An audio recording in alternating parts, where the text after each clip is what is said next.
welcome to this demo of Developer Lightspeed for MTA 8. We are tackling the fundamental challenge of scaling modernization by leveraging the power of generative AI. The reality is, nurturing legacy applications is costly and complex. Organizations struggle with technical debt, making stack changes hard. There's a lack of agility, and perhaps most concerning, old frameworks pose security risks. Application using outdated components like beans, messaging services, etc., that are not common to cloud-native applications. MTA is designed to help organizations safely migrate and modernize their application portfolio to leverage OpenShift. It offers migration guidance, helps gather insight to reduce risk, and provides value throughout every stage of adoption. With the introduction of Developer Lightspeed, we enrich the MTA experience by combining the powerful static code analysis with generative AI.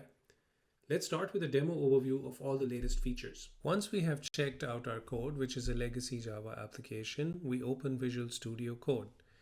In the Visual Studio Code, we use the Developer Lightspeed extension to configure generative AI. Developer Lightspeed allows you to configure multiple generative AIs. You can also use private AI, like for example, hosting your LLMs on OpenShift. And here we configure, for example, Llama on top of OpenShift. This gives us the possibility that our data will stay secure and inside our network. We can also configure Azure OpenAI, Amazon Bedrock, DeepSeek, and we can also leverage configuring Google Gemini and other LLMs that you might require. Next up, we need to configure modernization profiles and targets. This gives guidance to what we really want to modernize from. For example, we want to modernize from Java EE to Quarkus, which is a lightweight, nice microservice framework. We could do that as well, or we want to be able to configure our application so it only uses Jakarta APIs to configure to Jakarta EE. We have that possibility to do that too. And we can also configure from EAP 7 to EAP 8 migration scenarios if you are modernizing your application. Finally, we can also add custom rules, and this profile will allow us to use code that maybe is within our organization. Once the profiles are configured, we also want to make sure that we can run analysis on it because it can guide us and give us information on what potential issues we might have within our application. We can also use our multiple profiles to get the analysis for the different scenarios, and this gives us an edge and understanding on how we should migrate. Let's take a look at how generative AI actually works with Developer Lightspeed. Here we take our order service message-driven bean. We can see in the analysis that it tells us that it is not something that can be used with Quarkus, so it needs to migrate that. We ask the Developer Lightspeed to do the migration, and it starts to give us reasoning, gives us some details about what it's fixing at the moment and what code it is generating. Once it does that, it gives us all the list of changes in red and green. Red meaning removing and green meaning adding.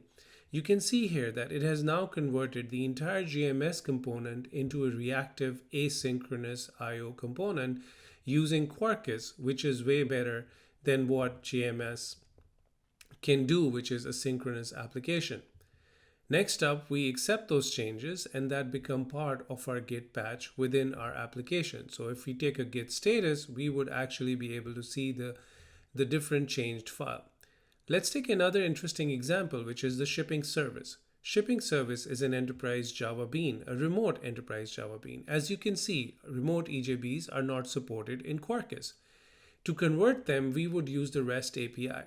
So we asked the Developer Lightspeed to give us a REST API endpoint from this enterprise Java bean, which is an RMI IIOP protocol, two different protocols. It's able to keep the business logic intact. It gives us all the views. You can see that it adds the path annotations for the application. It keeps the migration scenario as it is. Your business logic is intact, and it's able to keep everything in place for a REST API endpoint. This is great because now we have essentially moved from one technology piece to another without much friction. Let's continue and save this. The next step that I would like to show you is the AI agents. The AI agents will fix things that affect what has been resolved by the generative AI. So in our previous scenario, when we took order service MDB, it only fixed that specific file only. But what if the order service MDB also has an application properties attached to it or a pom.xml? Once we accept changes from the first resolution, the agents will go and figure out what other issues that might exist. It will try to fix those issues as we ask it. So here we say, yes, please fix those issues. From application properties, it gives us the changes, and now it's looking at the dependencies. In the dependencies, it's going to look at the POM XML, convert those POM XML dependencies, and bring them to Quarkus 3, which is great. However, any issues that it will see, it will point back to us as well. So here we accept the POM XML changes, and once we accept the POM XML changes, the agent should be able to identify if there were any other problems. And here you can see that it is identifying orders, shopping cart, resources, cart, endpoint, product, REST application, etc. But we need some more hands-on into it. So we have a choice. We can drop out at this point and fix them manually again. So we suggest no, and we want to take more careful look at it.